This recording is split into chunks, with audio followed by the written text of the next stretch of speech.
কোনো দুখীয়া মানুহে প্ৰশাসনৰ লগত এনে ধৰণৰ সংঘাতৰ ৰাস্তা ল'বলৈ নিবিচাৰে।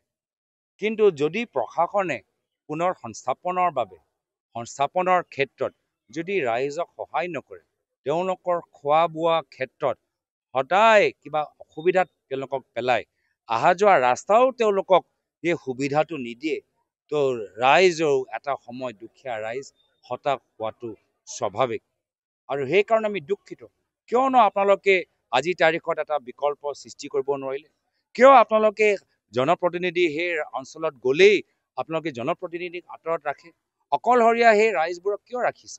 তেওঁলোকৰ খোৱা বোৱা ক্ষেত্ৰত এইখন চৰকাৰে ইমান বাধা কিয় প্ৰদান দিছে?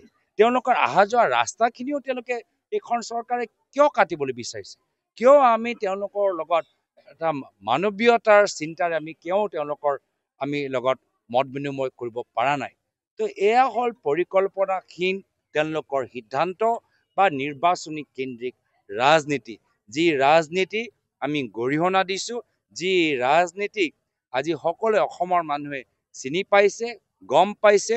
আৰু মই ক'বলৈ বিচাৰোঁ কি যিসকলৰ ৰাজনীতি দুখীয়া মানুহৰ ঘৰ ভাঙালৈ সম্পৰ্ক ৰাখে, তেওঁলোকৰ নিজৰ ঘৰো এতিয়া শান্তিত তেওঁলোকে নিজৰ ঘৰৰ ভিতৰতো শান্তিত থাকিব নোৱাৰে। যিসকলে দুখীয়া মানুহৰ ঘৰ ভাঙি ভাল পায়, তেওঁলোকৰ নিজৰ ঘৰৰ ভিতৰত কেতিয়াও শান্তিৰ পৰিৱেশটো নাপাব। আৰু লগে লগে আমি অনুৰোধ জনাইছোঁ আমাৰ অসমীয়া মানুহক যে আইন নিজৰ হাতত নল'ব। ঘাত প্ৰতিঘাত অত্যাচাৰ অন্যায় এইখন চৰকাৰে বহুত কৰিব। এইখন চৰকাৰ আমাৰ ওপৰত বহুত আমাৰ দুখীয়া ৰাইজৰ ওপৰত অন্যায় তেওঁলোকে কৰিব, অত্যাচাৰ চলাব, প্ৰভোগ কৰিবলৈ চেষ্টা কৰিব। কিন্তু এইখন চৰকাৰৰ জালত আমাক ভৰি দিব নালাগে, আইন নিজৰ হাতত ল'ব নালাগে।